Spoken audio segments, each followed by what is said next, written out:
आप सबको जय मसीह की। सुबह के समय हम एक वचन अध्ययन करेंगे जो नीति वचन के 19वें अध्याय के 20वें वचन से है। सम्मति को सुन ले और शिक्षा को ग्रहण कर कि तू अंतकाल में बुद्धिमान ठहरे। विलियम नाम का 16 साल का लड़का अपनी आंखों में कई सपनों को संजोए कि वो एक ऊंचे मुकाम में पहुंचेगा, अपने घर को छोड़कर बाहर निकल आया। उसके पास थोड़ा बहुत सामान ही था जिसे वो अपने हाथों से उठा सकता था। विलियम एक बुजुर्ग व्यक्ति से मिला जो कि एक जहाज के कप्तान थे।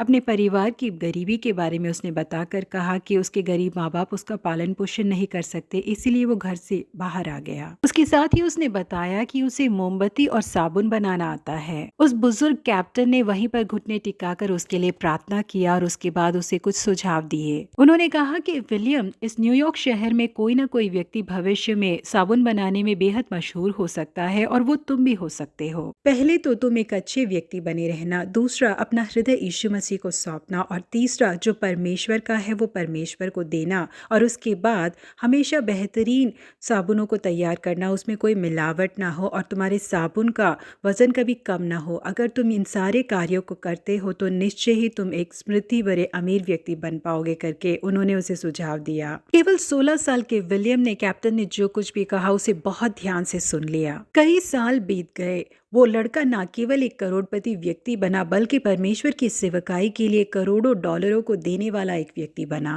वो लड़का और कोई नहीं था बल्कि वो लड़का विलियम कोलगेट ही थे। उनके द्वारा तैयार किए गए दंत मंजन आज पूरे विश्व में इस्तेमाल किए जाते हैं। जी हाँ प्रिय परमेश्वर के लोगों, जो लोग परमेश्वर के द्वारा मिली सलाह और जो हमें आत्मिक जीवन में अगुवाई करते हैं, उनकी सलाह को मानकर चलते हैं, समृद्धि और उन्नति उनके जीवन में आकर खुद पहुंचती है। जी हाँ, परमेश्वर ने पूरे पवित्र शास्त्र में हमें कई सुझाव दिए हैं। वो व्यवस्था विवरण के 28वें अध्याय के पहले वचन में कहते हैं कि यदि तू अपने परमेश्वर यहोवा की सब आज्ञाएं जो मैं आज तुझे सुनाता हूँ चौकसी से पूरी करने को चित लगाकर उसकी सुने तो वह तुझे पृथ्वी की सब जातियों में श्रेष्ठ करेगा। प्रिय परमेश्वर के लोगों, हमारे जीवन की परिस्थिति में हम भले ही कितने भी निचले स्थल में क्यों ना हो, लेकिन आज के बाद हम निर्णय लेके परमेश्वर की इच्छा अनुसार उनकी राहों पर हम उसी अनुसार चलेंगे। आज के बाद हमें छोटे लोगों के सम्मुख खड़े होने की जरूरत नहीं। परमेश्वर हमें इस पृथ्वी के सारी जातियों में श्रेष्ठ बनाने वाले हैं। प्रभु आप सबों को आशीषित करे। Have a blessed day.